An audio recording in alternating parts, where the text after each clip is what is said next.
Depend, সেটা আমরা কোথায় দেখতে পাই? পিএমএল এ বলছি। তাহলে পুরো কনস্টিটিউশনের জিস্ট কোথায় রাখা আছে? পিএমএল। যদি কোনো ফরেনার ইন্ডিয়াতে ভিজিট করে এবং যদি বলে আমি সংবিধান দেখতে চাই, জীবনে কখনো সংবিধান দেখানো হয় না, না আমাদের উপরে দেখানো হবে পিএমএল। এটা দেখলে তুমি বুঝতে পারবে যে আমাদের সংবিধান কিরকম থাকে। এই জন্য পিএমএলকে বলা হয় ইন্ট্রোডাক্টরি পার্ট। ওই লাইনটা আন্ডারলাইন করো, ইন্ট্রোডাক্টরি পার্ট। আচ্ছা, এবার নেক্সট পয়েন্ট করবে nature of PML. Next start up করে পয়েন্ট করো nature of PML. Nature of PML highlight দেবে।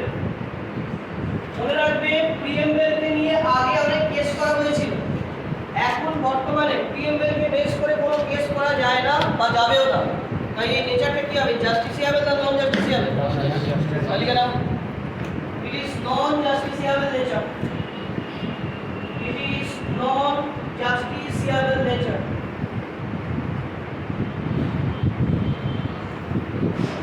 বলে ব্র্যাকেটের মধ্যে লেখো not enforceable by the court, not enforceable by the court, COURT court, এটা আন্ডারলাইন করে আছে, not enforceable by the court।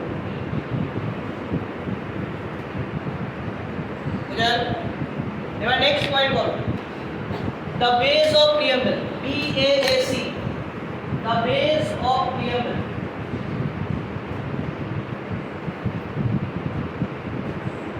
Item নাও, বলো পিএমএল এর বেস কি হবে?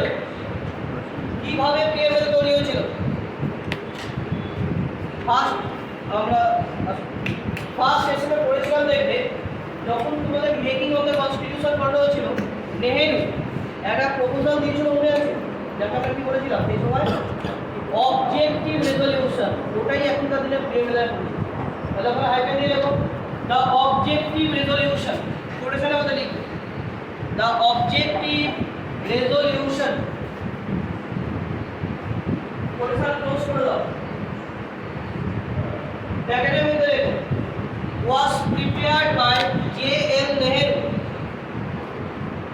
was prepared by J.L. Nehru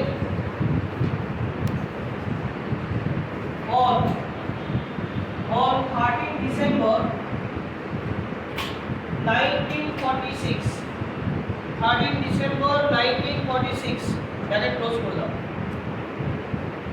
next point করবে adoption of PML, adoption of PML. বলে আইকে দেবে, লিখবে it was adopted by Constituent Assembly, adopted by Constituent Assembly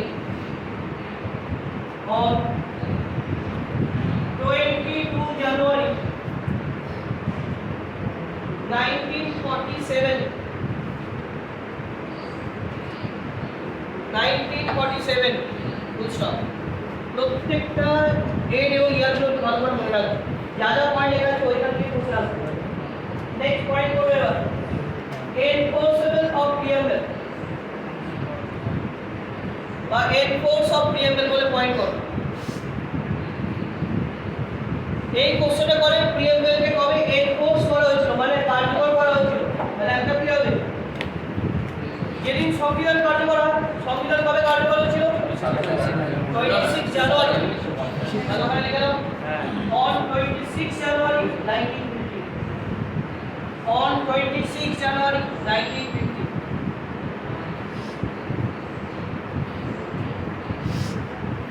full stop. এবার নেক্সট পয়েন্ট করবে ই ওয়ার্ড, কে ই ওয়াই, ই word, গুরুত্বপূর্ণ শব্দ। ই word PML এর মধ্যে বেশ কিছু গুরুত্বপূর্ণ শব্দ আছে, যেমন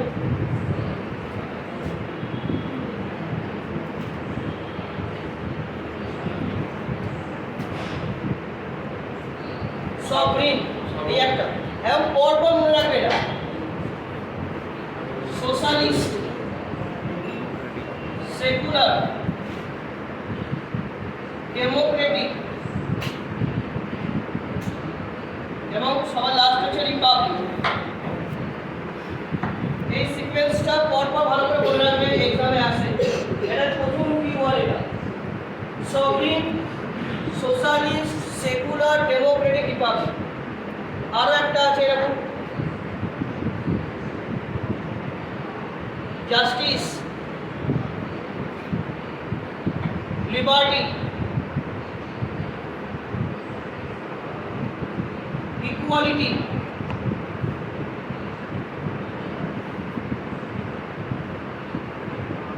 ফ্র্যাটার্নিটি।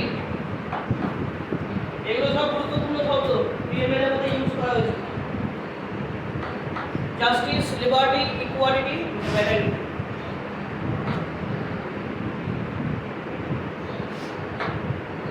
এগুলো মানে সব পরে ক্লিয়ার করে দিচ্ছি।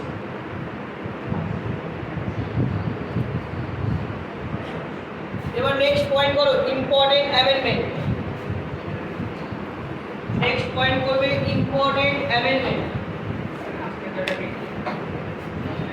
এটা ফ্র্যাটার্নিটি, ব্রাদারহুড রিলেশন বলা এটাকে, FRATERNITY।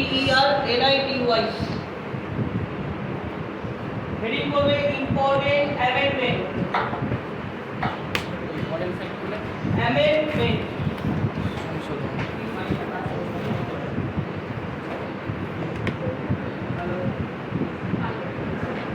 কাতে গেল শোনা যাচ্ছে? প্রথমে দেখলাম সুইচের জায়গাটা উঠে নিয়ে থেকে। ওকে, ইম্পর্টেন্ট অ্যামেন্ডমেন্ট বলে লিখবে সবাই, হাইপেন দিয়ে দেখো। It was amended only once so far. It was amended only once so far. বলে কমা দেবে, কমা দিয়ে লিখবে by 42 amendment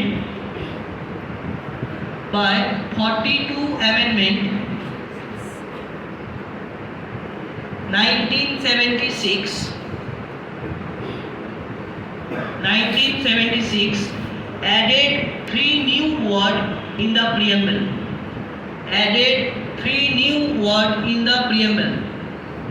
তিনটে নতুন শব্দ প্রিএমএলের সাথে অ্যাড হয়েছিল। সেগুলো কি কি ব্র্যাকেটের মধ্যে লিখবে, লেখো সোশ্যালিস্ট, স্পেলিংটা লেখাই আছে, কমা দেবে, সেকুলার অ্যান্ড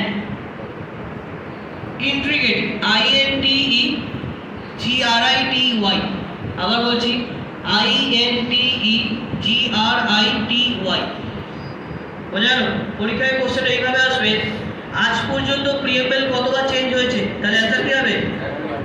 একবার। যেখানে ওয়ান্স বলে লেখা আছে আন্ডারলাইন করো, একবার মাত্র চেঞ্জ হয়েছে। সেটা কত সালে চেঞ্জ হয়েছে? 1976। অ্যামেন্ডমেন্ট নাম্বার কত ছিল? 42। এবং কতগুলো ওয়ার্ড অ্যাড হয়েছে? 3টে। ক্লিয়ার সবার? বুঝলাম। প্রিএমএলের যে ইন্ট্রোডাকশন যেটা চলছিল সেটা কমপ্লিট হলো। একবার এইটুকু অংশ যা দেখে নাও তো তোমরা সবাই। কোনো জায়গায় ডাউট থাকলে জিজ্ঞাসা করো।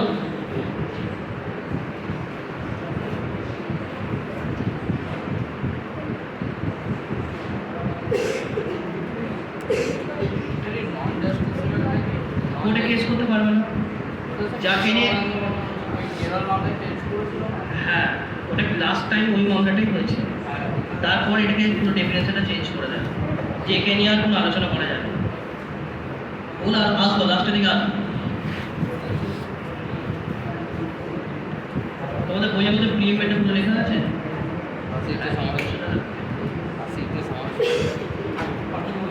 আচ্ছা, সবাই রেফারেন্স মেটেরিয়াল বইটাকে ওপেন করো তো। একদম অরিজিনাল প্রিএমএল যেটা লেখা আছে না, দেখো বইয়ের মধ্যে পুরো লেখা আছে। ওই লেখাটা একটু ভালো করে দেখো।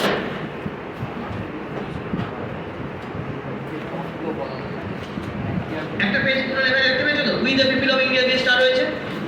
পুরো প্রিএমএলটার মধ্যে এইটুকু অংশই বলা আছে, আর কিছু বলা নেই। একটা পেজ যেটা বর্তমানে ন্যাশনাল লাইব্রেরির অ্যানেক্স বিল্ডিংয়ে রাখা আছে, অরিজিনাল যে প্রিএমএলটা। তো সেই প্রিএমএলটাই নতুন বই কিনলে দেখো এই সব লেখাগুলো দেখতে পাই আমরা। এইটা হচ্ছে আমাদের প্রিয়াম্বল। এখান থেকে না এই যে স্ট্রাকচারটা দেওয়া আছে, এখান থেকে পরীক্ষায় দুটো কোশ্চেন আসে। এক, প্রিয়াম্বলের পুরো কনসেপ্টটা আমরা কোন দেশ থেকে নিয়ে এসেছি, টেকেন ফ্রম হুইচ কান্ট্রি? কি হবে অ্যান্সার? না, এটা নিয়ে এসেছি আমরা ইউএসএ থেকে। তাহলে প্রথম পয়েন্ট করো কনসেপ্ট অফ প্রিয়াম্বল করে, পয়েন্ট করো concept of preamble, concept of preamble. I've been really taken from USA. Taken from USA. এই একটা কোশ্চেন। আরটা লেখো language of preamble. Language of preamble এটা মানে কি? ল্যাঙ্গুয়েজ বলতে বোঝায় এই যে সবরিনের পর কোন ওয়ার্ডটা বসলো, সোশ্যালিস্ট, তারপর কোনটা বসছে সেকুলার। এই স্ট্রাকচারটা কোন দেশ থেকে নিয়ে আসা? এটা কিন্তু ইউএসএ নয়, এটা নিয়ে আসা হয়েছে দুখানা অ্যান্সার এর হয়। লেখো France and Australia. France and Australia দুটো অ্যান্সার কেন লেখাচ্ছি? তোমরা তো বিভিন্ন রকম পরীক্ষা বসবে। যদি তোমরা এসএসসি মানে স্টাফ সিলেকশন কমিশনে বসো তাহলে এর অ্যান্সারটা নিয়ে নেবে অস্ট্রেলিয়া। আর যদি তোমরা বিএসসি জাতীয় এক্সামে বসো তাহলে তার অ্যান্সার হয়ে যাবে ফ্রান্স। দুটো বোর্ড আলাদা আলাদা অ্যান্সার দেয়, কেন আমি নিজে জানি। সেই যে দুটোই একবার রেখে দিলাম, তা পরীক্ষায় দুটো একসাথে কখনোই আসবে না, যে কোনো একটা আসবে। কেন? আচ্ছা, এবার দেখো যে লেখাটা বইয়ের মধ্যে লেখা আছে, ইন্টারভিউতে জিজ্ঞেস করে যে প্রিয়াম্বল থেকে আমরা কী কী জিনিস জানতে পারি। ওই লেখাটা থেকে আমরা কী কী জিনিস জানতে পারি? প্রথম পয়েন্ট যেটা আমরা জানতে পারছি সেটা হচ্ছে সোর্স অফ দ্য কনস্টিটিউশন। আগে দেখে নেবে তারপর লিখবে। সোর্স অফ দ্য কনস্টিটিউশন বলতে কি বোঝায়? হ্যাঁ, মানে সংবিধানের সোর্স কে হবে? কি হবে অ্যান্সারে? দেখো স্টার্টিং এ কি লেখা আছে,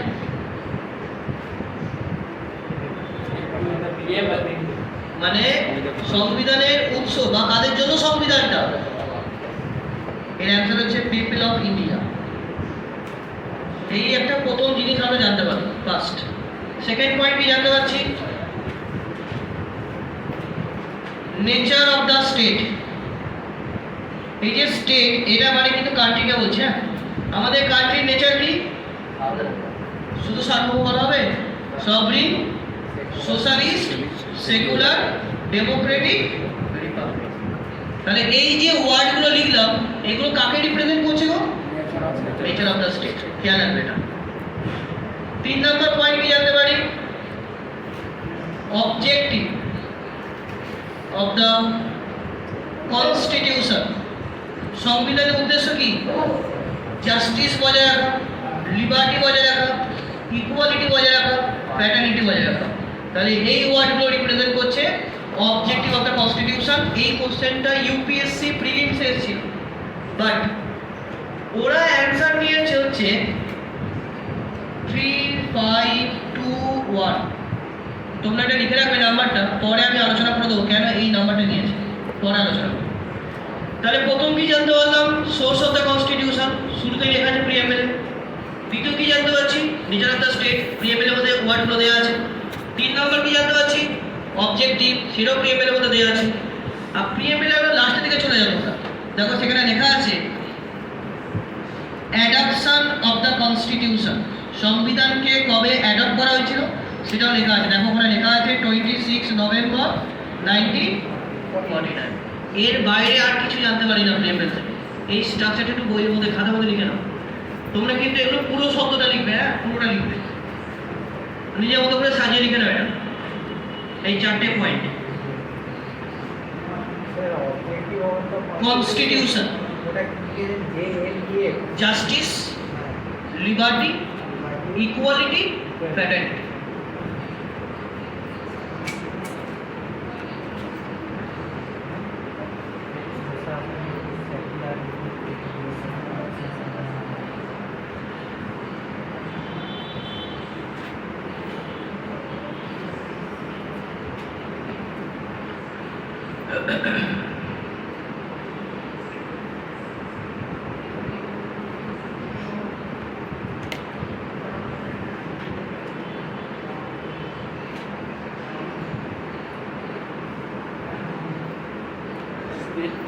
of the state.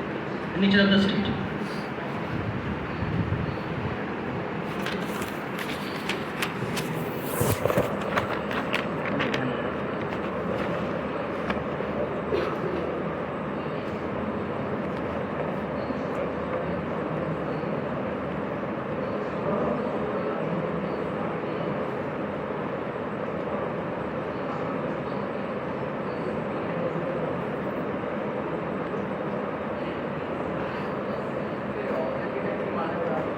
উদ্দেশ্য আটটা কি হবে? রিপাবলিক,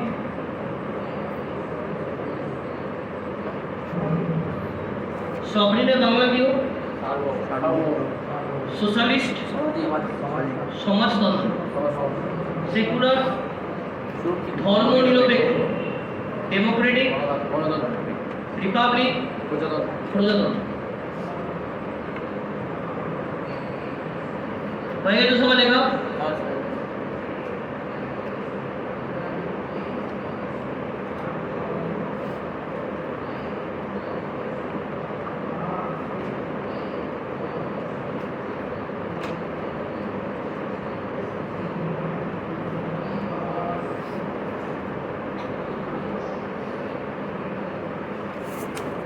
এবার প্রথমটা হেডিং করবে, হ্যাঁ, source of the constitution heading করো এবং ব্যাকেটের মধ্যে লিখবে people of India. Source of the কনস্টিটিউশনটা হেডিং করবে, ব্যাকেটের মধ্যে লিখো পিপল অফ ইন্ডিয়া। এর আন্ডারে স্টার মার্ক করে লিখবে তোমরা, স্টার মার্ক করে লিখবে the concept was taken from USA। মানে আমেরিকাতে লেখা আছে এটা with the people of USA, আর আমাদের ইন্ডিয়াতে কি লেখা আছে? With the people of India. তাই কনসেপ্টটা কোথা থেকে নিয়ে আসা? ইউএসএ। নেক্সট টার্ম করো, it means the people of India is the real source of sovereign power,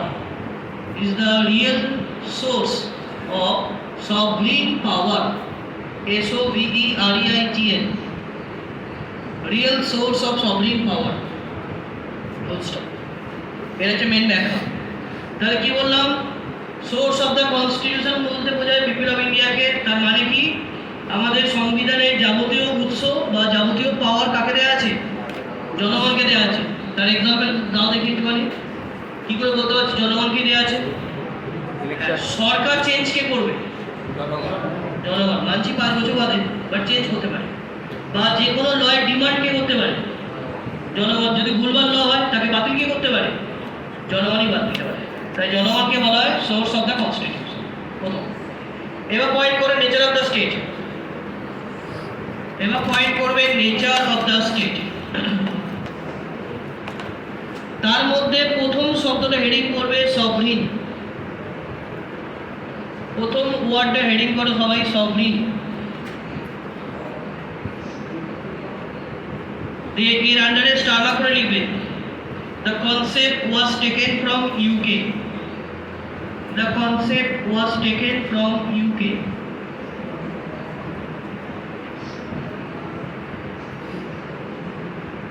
Next sum up, it means supreme and absolute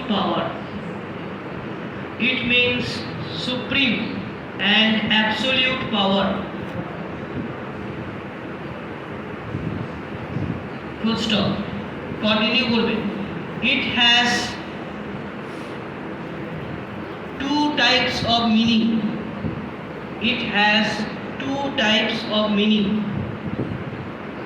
এর দুটো মানে আছে বলে একটা হাইফেন দাও।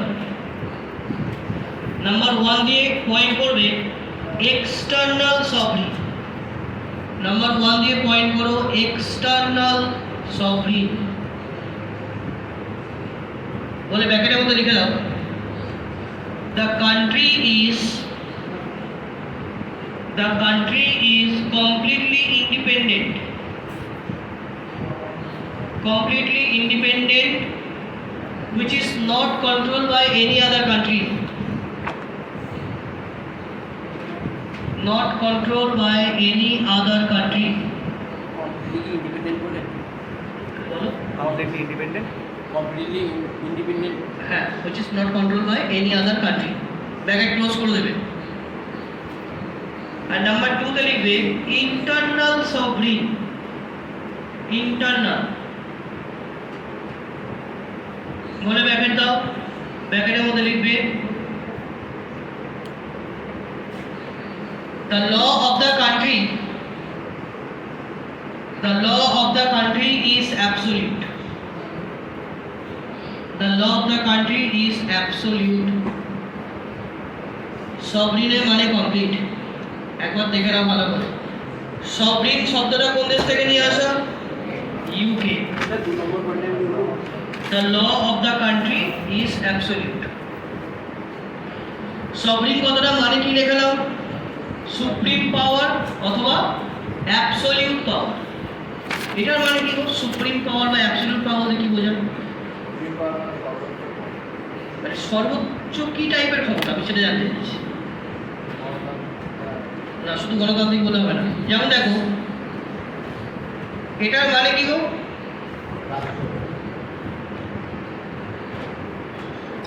এর পাশে বসলে কি হবে? ইন্ডিয়া পাশে যদি এই ওয়ার্ডটা বসে না তাহলে ভারত রাজ্য হবে না ভারত রাষ্ট্র হবে? আর যদি এর পাশে বসে, স্পেলিং চেঞ্জ হয়নি কিন্তু মানেটা চেঞ্জ হয়ে যাচ্ছে না? এবার কোশ্চেনটা হচ্ছে ওয়েস্ট বেঙ্গলকে আমি কান্ট্রি কেন বলতে পারবো না? একদমই তাই। একটা কান্ট্রি হতে গেলে 4টে বৈশিষ্ট্য চাই। নাম্বার 1 বৈশিষ্ট্য কি হবে? একটা জিওগ্রাফিক্যাল ম্যাপ চাই, এর কাছে আছে, এর কাছেও আছে। একটা পপুলেশন চাই, আছে, এর কাছেও আছে। একটা গভর্নমেন্ট চাই, এর কাছে আছে গভর্নমেন্ট অফ ইন্ডিয়া, আর এর কাছে আছে গভর্নমেন্ট অফ স্টেট। 4 নাম্বার যে বৈশিষ্ট্য ইন্ডিয়া ডিমান্ড করছে, আমি এক্সটার্নাল এবং ইন্টারনাল দুটো দিক থেকে পুরোপুরি কি আছে? ফ্রি আছে। আমি কিন্তু কারোর কাছে রেসপন্সিবল নই। এ বলছে আমি তো ইন্টারনাল ফ্রি আছি, বিভিন্ন রকম প্রকল্প বার করছে তো, লক্ষ্মী ভান্ডার, কন্যাশ্রী। কিন্তু ওয়েস্ট বেঙ্গল ইন্ডিয়াকে টপকে চায়নার সাথে বিজনেস করতে পারবে? কারণ ওয়েস্ট বেঙ্গল এক্সটার্নাল ক্ষেত্রে রেসপন্সিবল কার কাছে? তাহলে এই যে লাইনটা ক্রস হয়ে গেল, ইন্ডিপেন্ডেন্ট হলো না। যে ভূখণ্ড দুটো দিক থেকে পুরোপুরি ক্লিয়ার হচ্ছে তাকে আমরা বলতে পারি সার্বভৌম বা কান্ট্রি। তা এই পাওয়ারটাকে, এই যে দুটো দিক থেকে ফ্রি হচ্ছে, এই পাওয়ারটাকেই বলা হয় সার্বভৌম ক্ষমতা বা সভরিন পাওয়ার। বোঝা জিনিসটা? এটি হচ্ছে মেন এক্সাম্পল। এই জন্য ইন্ডিয়াকে সভরিন বলা হয়, ওয়েস্ট বেঙ্গল, ইউপি, ত্রিপুরা এদের কাউকে বলা হয় না। আচ্ছা, নেক্সট পয়েন্ট করবে সোশ্যালিস্ট। নেক্সট পয়েন্ট করবে সোশ্যালিস্ট।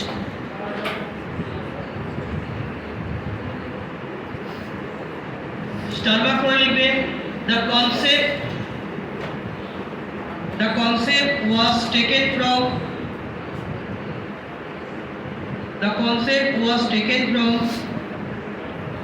Russia. Full stop. আচ্ছা, এবার তোমরা একটু আমাকে বলো তো যে আমাদের যে ইন্ডিয়া না, এই ইন্ডিয়া বাদ দাও, সোশ্যালিস্ট ব্যাপারটা প্রথম কোথায় এসেছিল বলতে পারবে? বা কে নিয়ে এসেছিল? Italy Stalin. আর একজনের হাতে খুব ভালো গুরুত্বপূর্ণ জায়গা পেয়েছিল, কার্ল মার্কস, তাই না? কার্ল মার্কসের চিন্তা ভাবনার লেভেলই ছিল আলাদা। এটা জার্মানিতে যখন ইমপ্লিমেন্ট করতে গিয়েছিল সেটা পারেনি করতে। তার কারণ হচ্ছে কার্ল মার্কস বলেছিল এই স্টেট পেট দিয়ে কিচ্ছু হবে না, রাষ্ট্র রাজ্য বলে কিছু নেই, একটাই চিরন্তন সত্য, সেটা হচ্ছে মানুষ। পিপল চাইছে তাই করবে, তাকে আটকানোর মতো কারো ক্ষমতা নেই। মানে আমাদের অ্যাবসলিউট ফ্রিডমের কথা বলেছিল কে? কার্ল মার্কস বলেছিল। বাট সেটা যদি ইমপ্লিমেন্ট হয় আমাদের ইন্ডিয়াতে, আমরা কি না কি করতে পারি, তাই না? সেটা আমাদের ইন্ডিয়াতে ইমপ্লিমেন্ট হয়নি, তার বদলে কোনটা ইমপ্লিমেন্ট হয়েছে? ইন্ডিয়া কি করলো, ইন্ডিয়ার একজন মহাত্মা গান্ধী ওই সোশ্যালিস্টের কনসেপ্টটা আমাদের যখন ইন্ডিয়াতে নিয়ে আসলো, একটু অন্যরকমভাবে নিয়ে আসলো। গান্ধীজি বললো রাষ্ট্র দরকার নেই, সরকার দরকার নেই, বাট দরকার আছে 5 জন লোকের, যে 5 জন লোক আমাদের বিহেভিয়ার শেখাবে, যে কি করে ব্যবহার করবো, মানুষের সাথে কি করে মিশবো। আর এই 5 জন লোকে কে হবে? গ্রামের জমিদার, school teacher, doctor, lawyer, farmer. এই 5 জন মিলে গাছতলার নিচে বসে আমাদের শিক্ষা দেবে। আর এই 5 জনের বডিকে তখনকার দিনে বলা হতো পঞ্চায়েত। তা পঞ্চায়েত মানে কজন মেম্বারকে ইন্ডিকেট করছে? বাড়িতে বলে না পাড়া 5 জনে কি বলবে? ওই সেই 5 জন, বোঝালো? যেটা এখনকার নিয়মের অনুযায়ী পঞ্চায়েত ব্যবস্থায় কনভার্ট হয়েছে। তো ইন্ডিয়া কোনটা নিয়ে আসলো? এবার স্টার্ট আপ করে লেখো, India has taken, next start up, India has taken the brand of BRAND, the brand of democratic socialism, the brand of democratic socialism.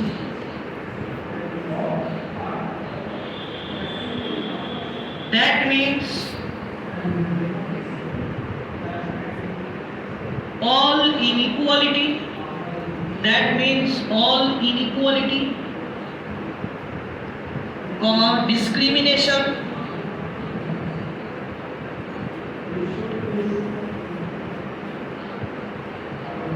all inequality, discrimination, reduce by democratic method, reduce by democratic method, full stop. আচ্ছা, এই জায়গায় আমাকে একটুখানি example তোমরা দাও। আমাদের সমাজ ব্যবস্থায় যত ইনইকুয়ালিটি আছে, যত বৈষম্য আছে, সেগুলোকে রিডিউস করা যায় কোন পদ্ধতির মাধ্যমে? ডেমোক্রেটিক। এক্সাম্পল বলো তো, এমন একটা গণতান্ত্রিক পদ্ধতির নাম বলো যেখানে বলতে পারি যে হ্যাঁ কোনো বৈষম্য নেই, কনফার্ম। ভোট, ভোট দেওয়ার ক্ষেত্রে আমরা একটা কার্ড ইউজ করি, তো তার নাম কি? এপিক কার্ড বা ভোটার কার্ড বলা হয়, অ্যাকচুয়াল নাম হচ্ছে এপিক কার্ড। ওই এপিক কার্ডে লেখা থাকে রিচ পার্সন 4% হলে, আধার কার্ড লেখা থাকে না। তাই আধার কার্ড, ভোটার কার্ড হচ্ছে কিসের এক্সাম্পল? India socialist country. আরও একটা জায়গা আছে, আমাদের ইন্ডিয়ায় prime minister, president, CM, governor হতে গেলে প্রথম কোয়ালিটি কি লাগবে? ভারতের নাগরিক। ভারতের নাগরিক। সেটা কি সূত্রে? বাই বার্থ, জন্মসূত্রে।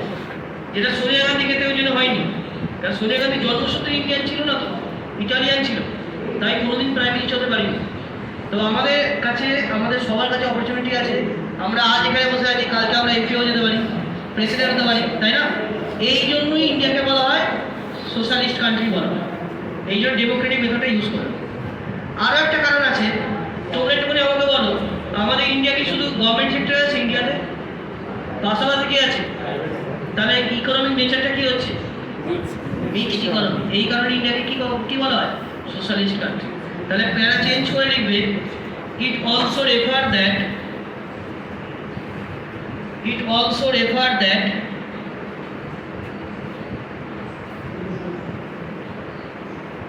India has mixed economic culture. India has mixed economic culture. ওই মিক্সড ইকোনমিক কালচারটা আন্ডারলাইন করে রাখবে। তাহলে সভরিন হয়ে গেল, সোশ্যালিস্ট হয়ে গেল। এবার দেখো সেকুলার, সেকুলার বলে কয়েন করবে।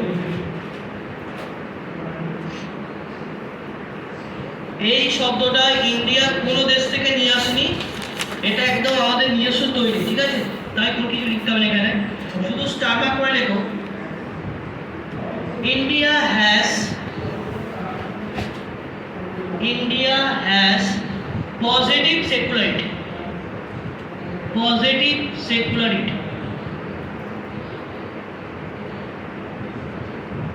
That means all religions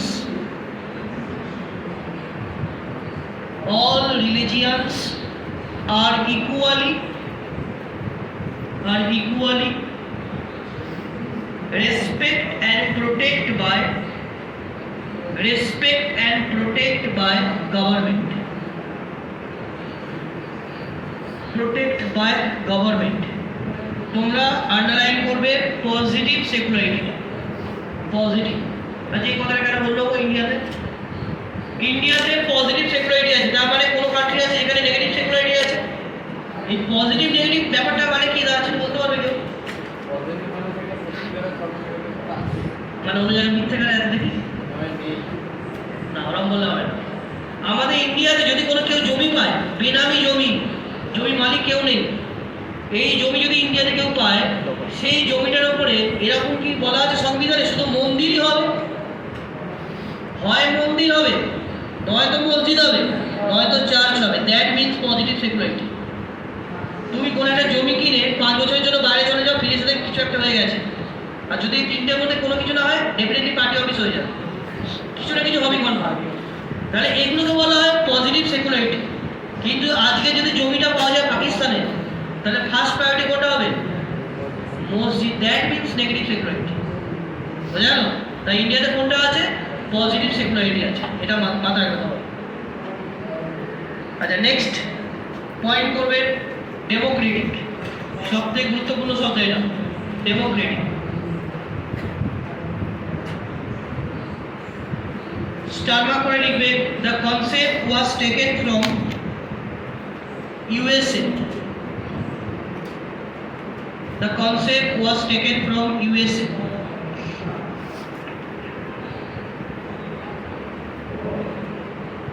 Next dialogue. It means the people of India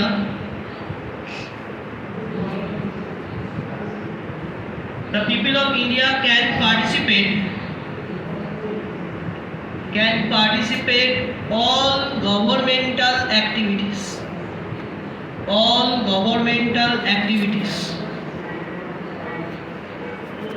আমরা সবাই ভোট দিতে পারি, আমরা সবাই এমএলএ এমপি হতে পারি, সেই জন্য গভর্নমেন্টাল অ্যাক্টিভিটিস, সেই জন্য আমাদের কান্ট্রিকে বলা হয় ডেমোক্রেটিক কান্ট্রি। বোঝা গেল সবার? কিন্তু ডেমোক্রেটিক শব্দটা খুব গুরুত্বপূর্ণ শব্দ। ডেমোক্রেটিকের মধ্যে যদি দুটো ভাগ করে দাও, ডেমো আর ক্রেটিয়া।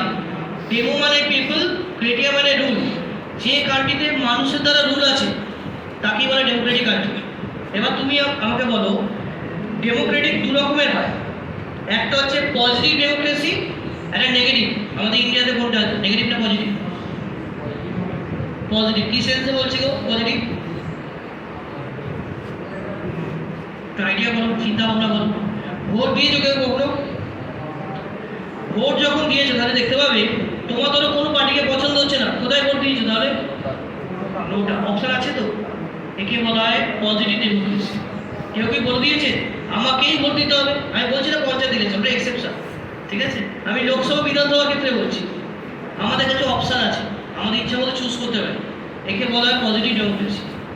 আর দুটো ভাগ আছে, ডাইরেক্ট ডেমোক্রেসি, ইনডাইরেক্ট ডেমোক্রেসি। আমাদের ইন্ডিয়ার কোনটা আছে? ইনডাইরেক্ট। কি করে আছে ইনডাইরেক্ট বলো? হ্যাঁ, মানে আমি রুল করছি না, আমার যারা রিপ্রেজেন্টেটিভ সে রুলটা করছে, মানে এমএলএ এমপি, সেই জন্য ইন্ডিয়াকে বলে ইনডাইরেক্ট ডেমোক্রেসি। তাহলে এখানে স্টারমার্ক করে, India has positive and indirect democracy. India has positive and indirect democracy.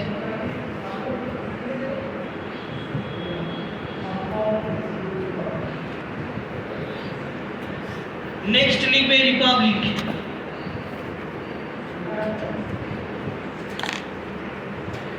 Republic বলে লিখবে, স্টার মার্ক করে লিখবে, the concept was taken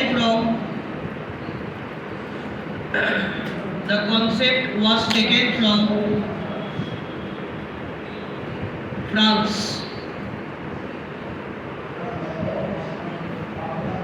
Next term up, it means absence of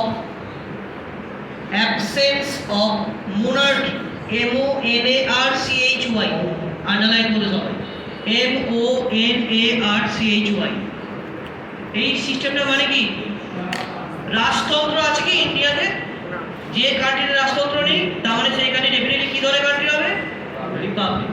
এখানে আরেকটা লাইন লিখবে, the head of the country, continue করবে একসাথে, the head of the country. বলো আমাদের কান্ট্রি হেড কে? প্রেসিডেন্ট। এটা লিখো president. the head of the country bracket লিখো president bracket close should be elected by people's representative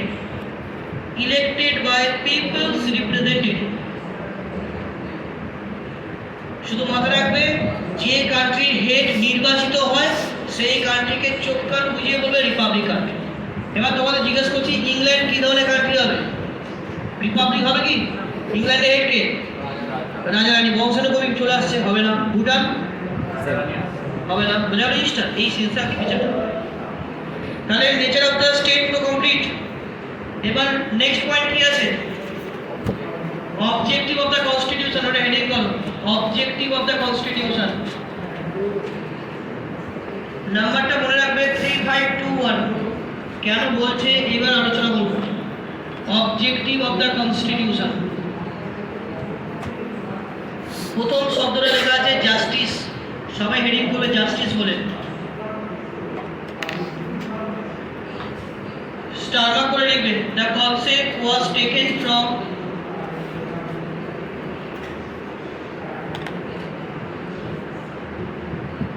Russia.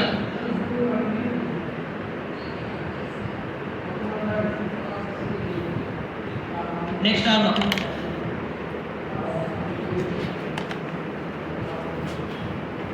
Next আমরা লিখবে the preamble of the constitution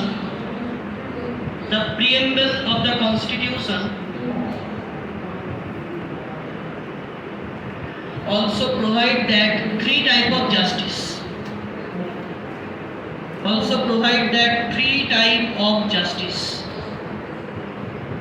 তাহলে কতগুলো justice বলা আছে? তিনটে। আন্ডারলাইন করবে থ্রিটা। কি কি আছে ব্র্যাকেটে দাও, ব্র্যাকেটে লিখবে social political and economic justice. Social political and economic justice ওই তো সবার। তাহলে জাস্টিস কতগুলো আছে? তাই প্রথম নাম্বারটা কি হয়েছিল ওখানে? 3। ক্লিয়ার তো সবার? এবার নেক্সট পয়েন্ট কর লিবার্টি বলে। লিবার্টি স্টার মার্ক করে লিখবে টেকেন ফ্রম ফ্রান্স।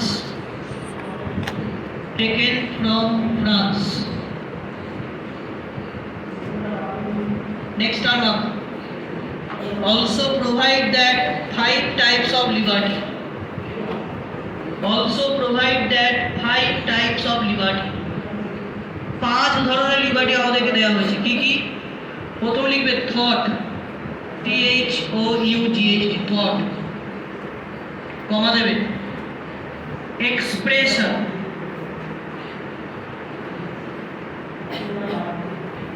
লিখেছো সবাই? Number 3 believe, BELIEF believe. Number 4 faith, FAITH। Number 5 worship, WORSHIP। তাহলে লিবার্টি কতগুলো হলো?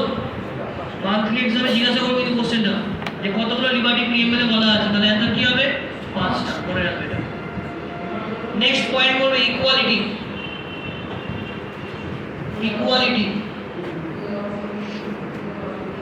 হাইফেন দেবে, লিখবে taken from France.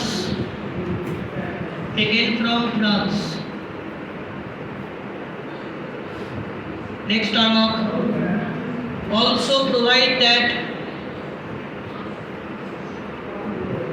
2 types of equality. 2 types. এই দুটো টাইপ কি হবে? নাম্বার 1 লিখবে স্ট্যাটাস, STATUS স্ট্যাটাস। আর নাম্বার 2 তে লিখবে অপরচুনিটি, স্ট্যাটাস আর অপরচুনিটি। বোঝা গেল? এগুলো সব ইন্টারভিউতে জিজ্ঞেস করে কিন্তু যে কতগুলো লিবার্টি আছে, কতগুলো ইকুয়ালিটি আছে, কি কি আছে, খেয়াল রাখবে। অ্যান্ড লাস্ট ওয়ার্ড কি দেওয়া ছিল? ফ্র্যাটার্নিটি। লিখে দাও ফ্র্যাটার্নিটি বলে পয়েন্ট করবে।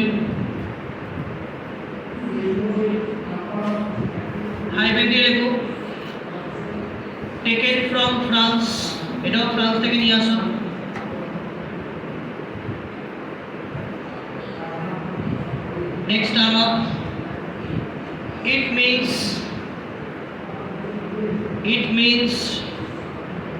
to promote brotherhood relation, to promote brotherhood relation among the people of India, to promote brotherhood relation among the people of India. বুঝলেন? এবার তোমাদেরকে জিজ্ঞাসা করছি, জাস্টিসের আমি কতগুলো এক্সাম্পল দিয়েছিলাম? 3টে, লিবার্টি, ইকুয়ালিটি, কিন্তু ফ্র্যাটার্নিটি এক্সাম্পল কতগুলো হবে? একটাই, সেটা আমি এখন বলিনি কিন্তু এখানে। তোমরা বলো কি হবে তাহলে? এমন কোন জিনিসটা আছে গো যেটা আমরা বলতে পারি হ্যাঁ আমাদের মধ্যে একটা ভ্রাতৃত্ববোধের সম্পর্ক আছে? একটু চিন্তা ভাবনা করে বলো দেখি, এমন কি ব্যাপার আছে আমাদের সংবিধানে? কি ইলেকশনে তো মারপিট হয়, ভাই ভাই সম্পর্ক থাকে না, ধর্ম নিয়ে রেশারেশি আছে। সাধারণত তুমি এমন একটা এক্সাম্পল দাও যেটা আমরা বলতে পারি হ্যাঁ আমাদের মধ্যে একটা ব্রাদারহুড সম্পর্ক আছে। ধরো আমি বলো হ্যাঁ একটা জায়গা ধরেছো, ধরো আমি বসবাস করছি ওয়েস্ট বেঙ্গলে, আমার বন্ধু বসবাস করছে ইউপিতে, তার বন্ধু বসবাস করছে বিহারে, কিন্তু দিনের শেষে আমরা নাগরিক কোথাকার? কেউ কি বলতে পারবো ওয়েস্ট বেঙ্গল নাগরিক? নাগরিক হওয়া কিন্তু কোনটা হবে? শুধু কান্ট্রিটা। তাহলে আমাদের ইন্ডিয়াতে কি ধরনের নাগরিকত্ব আছে? সিঙ্গেল, মানে তো ওয়ানকে ইন্ডিকেট করছে তো, এই হচ্ছে তার এক্সাম্পল। তাহলে ব্যাপারে লিখে দাও, to promote single citizenship, to promote single citizenship, to promote single citizenship. বোঝা গেল? মোটামুটি প্রিএমবেল কিন্তু কমপ্লিট প্রায়, এখন একটু বাকি আছে, তোমরা একবার রিভাইজ করে নাও এই অংশ। প্রত্যেকটা ওয়ার্ড ভালো করে দেখে নাও। পজিটিভ সেকুলারিটি মানে আমাদের এখানে সব ধর্মকে গুরুত্ব দেওয়া হয়, সমস্ত রকম ধর্মীয় প্রতিষ্ঠানকে গুরুত্ব দেওয়া হয়। জায়গা বা জমি পেলে সবসময় যে মন্দির হবে তার মানে মসজিদ হতে পারে, চার্চ হতে পারে। কোনো মন্দির মসজিদ বানাতে গেলে কোনো রকম আইন পাস করা লাগবে না। বোঝা গেল? এটাই কথা আছে। রাম মন্দির তৈরি হলো, মসজিদের জন্য জায়গা দেওয়া হয়েছে সুপ্রিম কোর্টের তরফ থেকে, তাই না? এই জিনিসগুলো থাকে, একেই বলে পজিটিভ। ধর্ম নিয়ে, কালচার নিয়ে, ল্যাঙ্গুয়েজ নিয়ে, আমি যে কোনো ল্যাঙ্গুয়েজ ইউজ করতে পারি। ল্যাঙ্গুয়েজ এবং কোনটা বিলিভ, বিশ্বাস, কালচার, ফেথ, পড়শি হচ্ছে ধর্ম, রিলিজিয়ান। অ্যাবসেন্স অফ মোনার্কি, রাজতন্ত্র নেই। বোঝা গেল? রাজতন্ত্র নেই মানে এটা বুঝে যাবে যে হেড তিনি কিন্তু ইলেক্টেড হয়ে আসছে, আমাদের রাষ্ট্রপতি নির্বাচিত হয়ে আসছে। এই জন্য বলা হয় আমাদের ইন্ডিয়াকে রিপাবলিক আছে।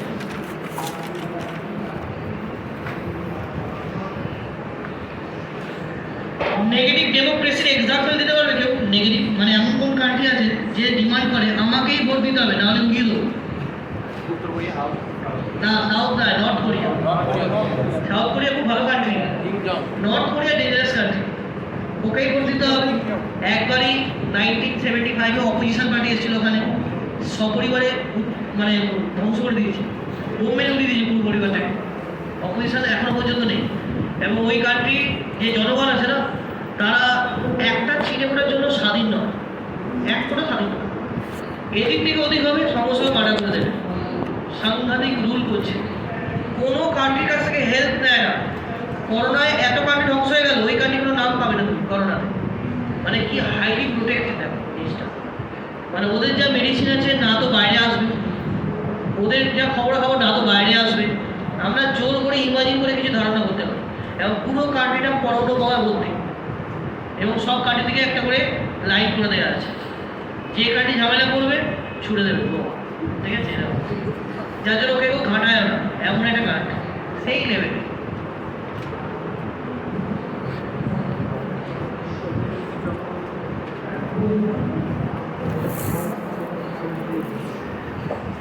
মায়া হয়েছিল এটাকে দেখে।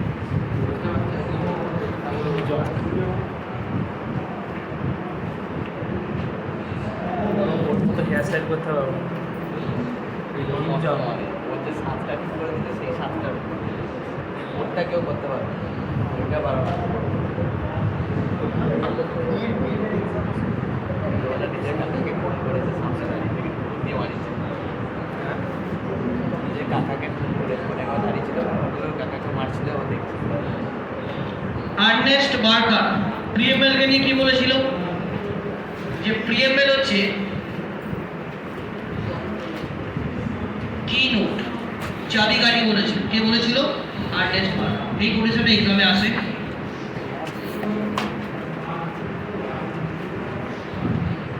ঠাকুর দাস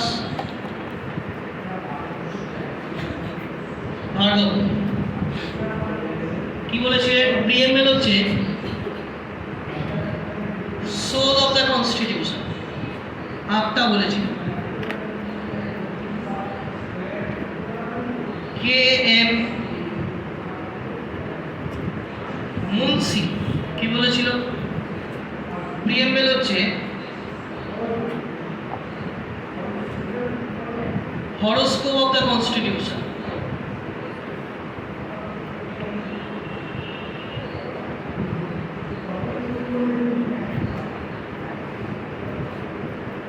এন এ পালকিভালা ইনি আবার কি বলেছিলেন? Identity card of the constitution. এই কটা কোটেশন একটু লিখে রাখুন।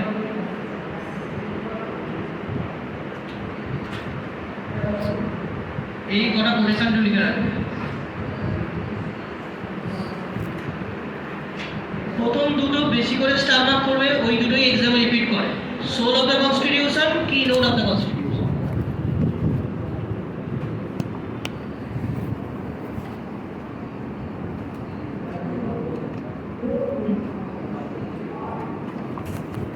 নরমালি প্রিমিয়ার থেকে কোশ্চেন 1 2 এরকম আসে, তার বেশি আসে, খুব কমই আসে, তবে আছে অবশ্য।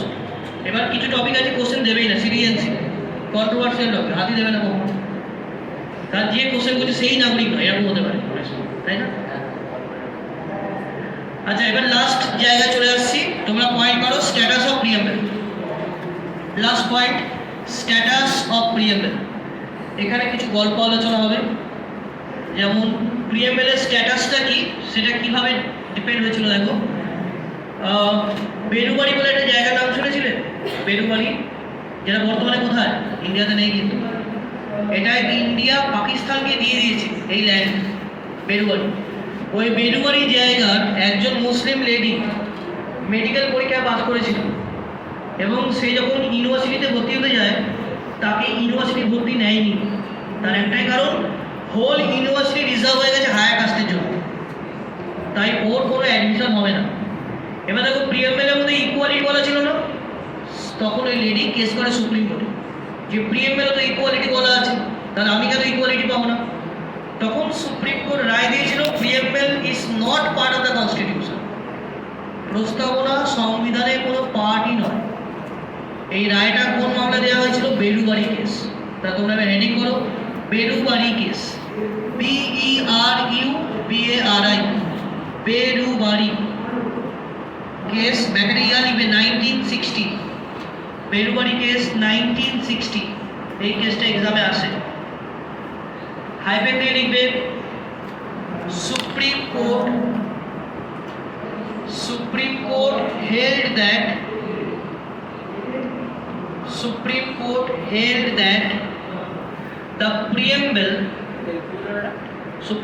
held that the preamble is not part of the Indian Constitution.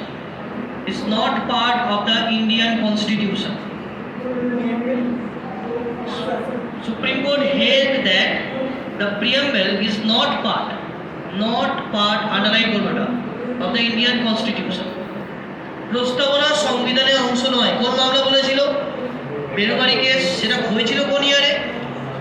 1960।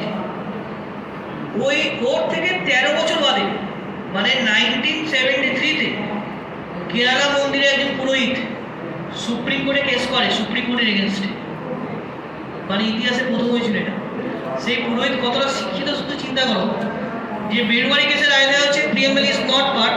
তো পুরোহিত বলেছে আমার তিনখানা কোশ্চেন আছে। নাম্বার 1, যদি কোনো ফরেনার ইন্ডিয়াতে এসে বলে সংবিধান দেখতে চাই, কোনটা দেখানো হবে? প্রিএমএল। কেন দেখানো হবে? একটু আগেই তো বলেছেন ইজ নট পার্ট, এই একটা যুক্তি। দ্বিতীয়, ইন্ডিয়া থেকে যতগুলো বই পাবলিশ করা হয় সেই বইয়ের ফ্রন্ট পেজে কার সিম্বল থাকবে? থাকবে, দেখবে রাখবে, এটা কেন রাখা হবে? 3 নম্বর, প্রিএমএলকে কেন বলা হয় introductory part of the constitution? দাও তখনই বেরুবারি কেসটাকে রিভিউ করা হবে। দিয়ে কোন কেসের রায় দেওয়া হলো? কেসটার নাম লিখে দেওয়া। ওই পুরোহিতের নাম ছিল কেশবানন্দা ভারতী। লেখো কেশবানন্দা, KESHAVA, কেশবানন্দা ভারতী। দেখো স্পেলিংটা সব বইতে লেখা আছে, কেশবানন্দা ভারতী। যেটা হয়েছিল 1973-তে হয়েছিল মামলাটা, 1973। এখানে না সুপ্রিম কোর্ট 3টে রায় দিয়েছিল, তাই লেখো supreme court held that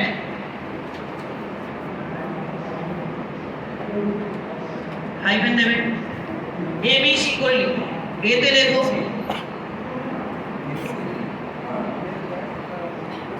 it is the part of the Indian Constitution, মানে প্রিএমএল কে সংবিধানের পার্ট বলা হলো। বিতে লিখবে it is the basic structure of the Indian Constitution, basic structure of the Indian Constitution।